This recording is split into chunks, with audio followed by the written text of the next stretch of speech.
actions très concrètes que vous avez peut-être déjà posées, mises en œuvre, et qui pourraient être une pièce parmi un ensemble de pièces qui constitueraient la solution structurante collective pour le Québec. Donc peut-être...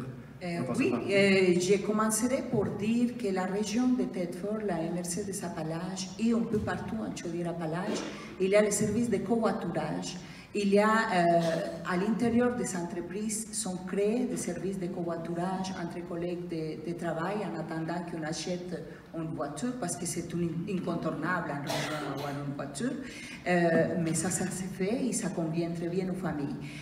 Par rapport au logement, il faut préparer les propriétaires de logements. Ça fait 20 ans que j'ai fait la régionalisation. Je suis un pionnier en régionalisation de l'immigration et j'ai commencé par parler aux propriétaires pour les convaincre qu'il allait avoir des femmes voilées, des noirs, des blancs, des latinos, de toutes sortes de monde.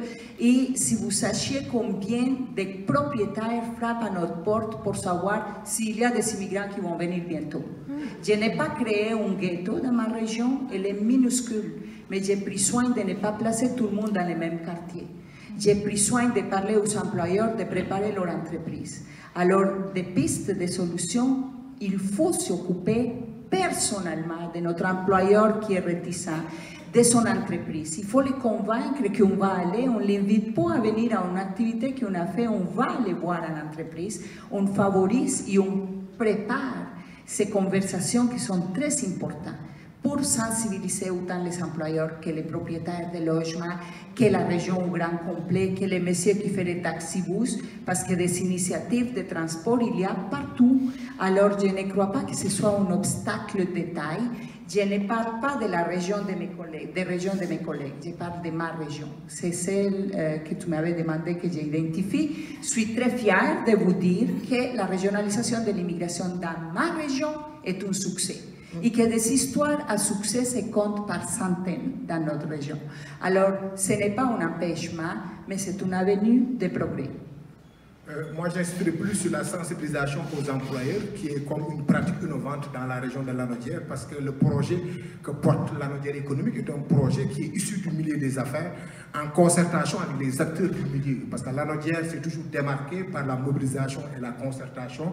Elle a appliqué au niveau de la régionalisation de l'immigration et a créé un poste en entreprise, un poste aussi qui a été souligné dans une étude de l'INRS également, je regarde Marie-Jeanne Blais, qui l'a souligné également comme un élément facilitant, reconnu aussi par les conseils aux entreprises d'emploi Québec, comme quelque chose qui peut créer un pont entre l'employeur et la personne issue de l'immigration, parce qu'on a affaire à des interprétations de code culturel, on a affaire à comment préparer le milieu, comment préparer également les équipes en place pour les rassurer, les sécuriser, mais aussi valoriser l'ensemble des personnels également, pour dire que oui, l'immigration c'est important, mais il y a des personnes qui étaient là également. Et comment ensemble, à travers le programme mentorat, à travers le jumelage et tout, qu'on peut développer ces aspects et tout.